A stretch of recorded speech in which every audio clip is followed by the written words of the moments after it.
Hey everyone, this is my EDL 854 Module 16 case study.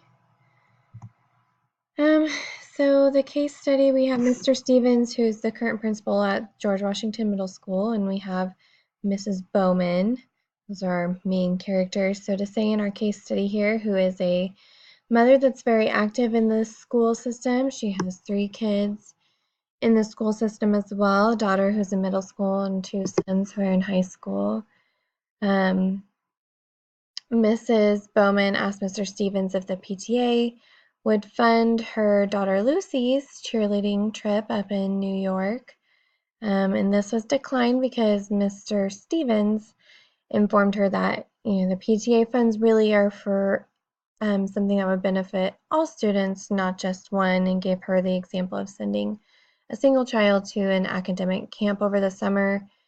So after this was declined at the final basketball game of the season, Mrs. Bowman, who is considered a trusted member of the school community, was collecting funds at the gate, so admissions, and a patron came and started up a conversation with Mr. Stevens, saying that he had used a $50 bill. At the end of the night, when Mr. Stevens was counting the money with the security guard, $50 was missing, which was the equivalent of about 10 tickets, which Mrs. Bowman had made a note for, saying that 10 of them had been torn, were unusable, and there was not a $50 bill with the monies. So what do I know? There's a lot of different things that you can pull out from this that you know. But some of the main points of what I know is that Mrs. Bowman had asked Mr. Stevens for financial support. He declined this. The tickets that were being sold were pre-numbered tickets, and Mrs. Bowman was the one selling those. And a patron had a conversation with Mr. Stevens about using a $50 bill, and that happens to be what wasn't found or is potentially missing. So what I need to know is, did the other person selling the tickets see the tickets that were supposedly torn? Because it says earlier in the case study that there's always at least 2 people working concessions, 2 people working admissions. So I want to know if that other person has seen these supposed 10 tickets that got torn. Was the money balanced together with those 2 people who were taking admissions prior to giving it to Mr. Stevens? And who initially took the $50 bill? Or was there even a $50 bill in the first place? Don't know for sure. The problem is that regardless of whether it's a $50 bill or not, $50 is missing. There's no monitoring going on of the funds because it was a very busy night, and the volunteers are not trained, as far as I know, in how to handle monies and things like that.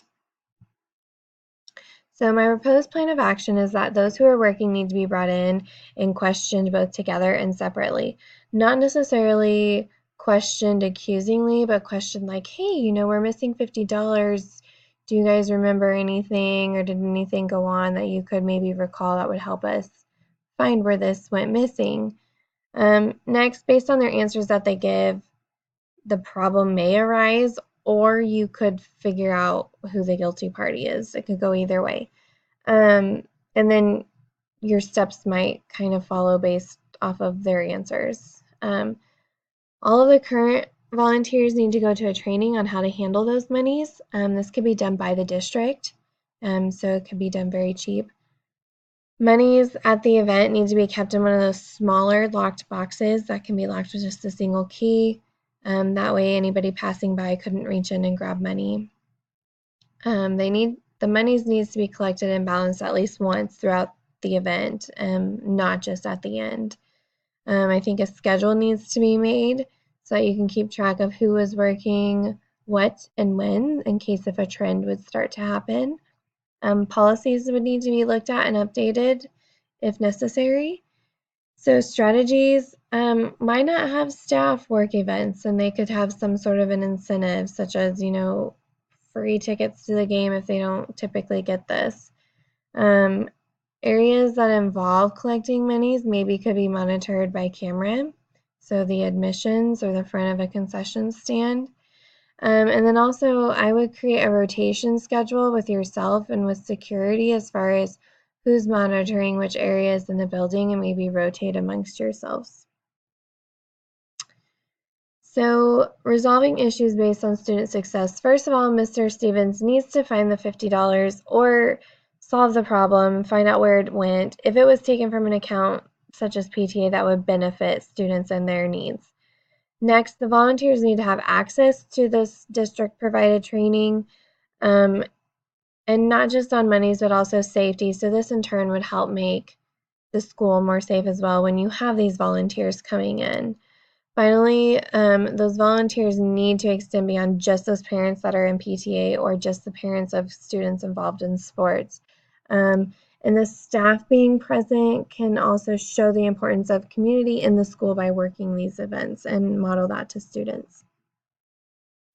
The things that I was thinking, Mrs. Bowman seems to be a very easy target, but it may not be her.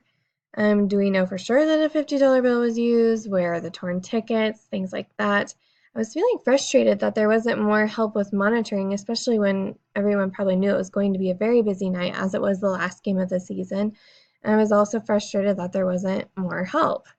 I was concerned at how easy the $50 seemed to be taken, but also proud of how quickly it was noticed. I valued open communication that I have in my buildings. I feel like I have a very positive, very safe building, and lots of administrative support. So management of the building or the district, frequent monitoring, that would be a great management tool. 2 people always need to be present, and that is something that I can make sure is happening at all times. And then, of course, making sure that policies and protocol are being followed in the event that something would happen. As far as social learning for students, showing that the community is being welcomed into the school at such sporting events, things like that. That's always a great social aspect for a child. Trust is present. It says even in the case study that the members who were handling the monies were very trusted and frequent flyers. Having the PTA support, seeing your parents come in and wanting to have all the students succeed and see their success, that's also a great chance for some social learning. Academically, the volunteer trainings that I mentioned, knowing that those volunteers are trained in what they're doing could help promote the success of the students. There's concern over the loss of funds. Those funds could go towards supplies needed for students' academics. And then, of course, monitoring again, making sure everything is going well. That can also reflect on a child's academic success. So that was my case study, and thank you for watching.